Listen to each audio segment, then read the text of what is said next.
సామ్రాజ్యం భోజ్యం స్వరాజ్యం వైరాజ్యం పరమేశ్వరం రాజ్యం మహారాజ్యమాధిపత్యం అఘోరేభ్యో అఘోరేభ్యో అఘోర ఘోరతరేభ్యః సర్వేభ్యో సర్వేభ్యో నమస్తే గురువేభ్యః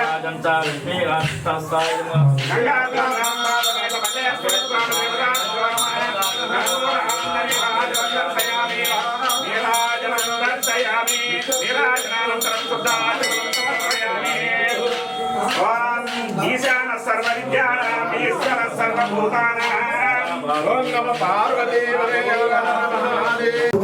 చదవండమ్మా చదవండి పేరు చదవండి చంద్రశేఖర్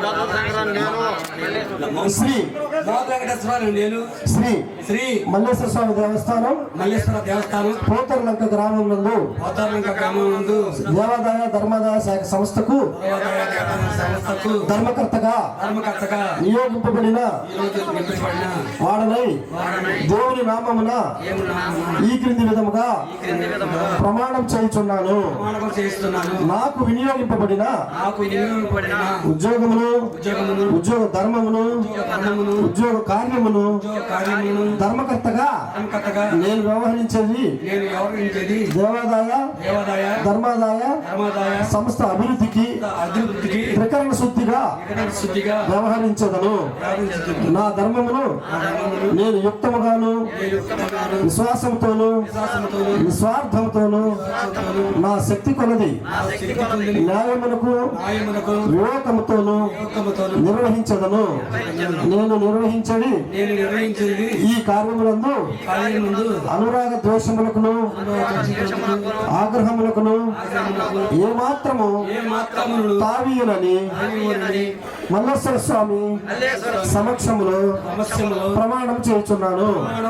తెలుగుదేశం పార్టీ అధికారంలో ఉన్నప్పుడే అభివృద్ధి కార్యక్రమాలు జరిగినాయి కాబట్టి ఇప్పుడు కూడా తెలుగుదేశం పార్టీ కూటమి ప్రభుత్వం చంద్రబాబు నాయుడు గారి నాయకత్వంలో వీరు బ్రహ్మాండంగా 164 సీట్లు ఇచ్చి రాష్ట్ర ప్రజలు ఆశీర్వదించారు. ఖచ్చితంగా రాబోయే రోజుల్లో అన్ని కార్యక్రమాలు ఒకదాని తర్వాత ఒకటిగా చేస్తాం. ఖచ్చితంగా మన ప్రాంతం అంతా కూడా రైతాంగం 190% వ్యవసాయ ఆధార జీవనం సాగించేటువంటి ప్రజలు ఉన్నటువంటి ప్రాంతం. అది డైరెక్ట్గా కానీ ఇండైరెక్ట్గా కానీ వ్యవసాయం మీద ఎక్కువ ఆధారపడతారు.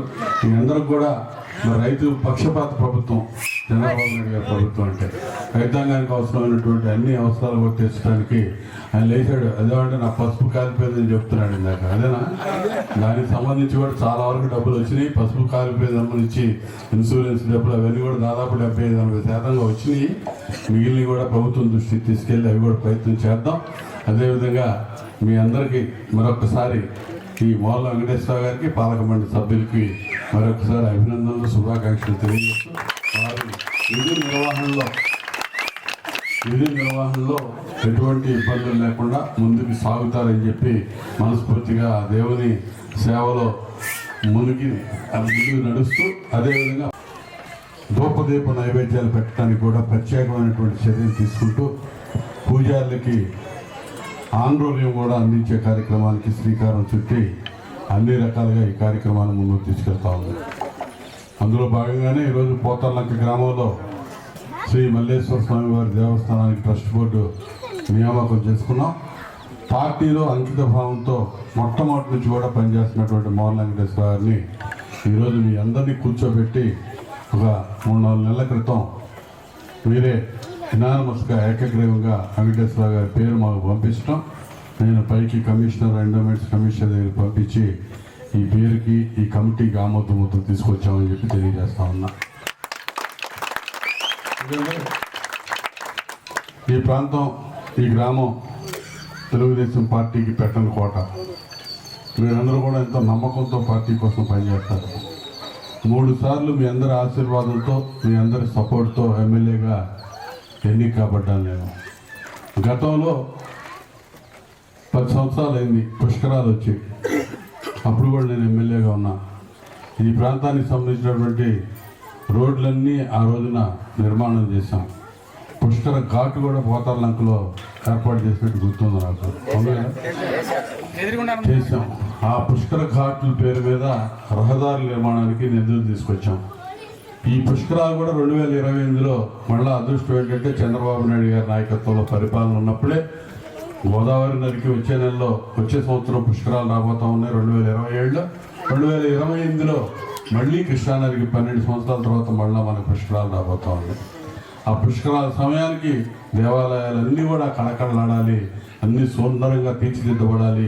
ఈ పుష్కరాల సమయంలో గ్రామాలకు అవసరమైనటువంటి అవసరతలు, రహదారులన్నీ కూడా పూర్తిగా నిర్మాణం చేస్తాం.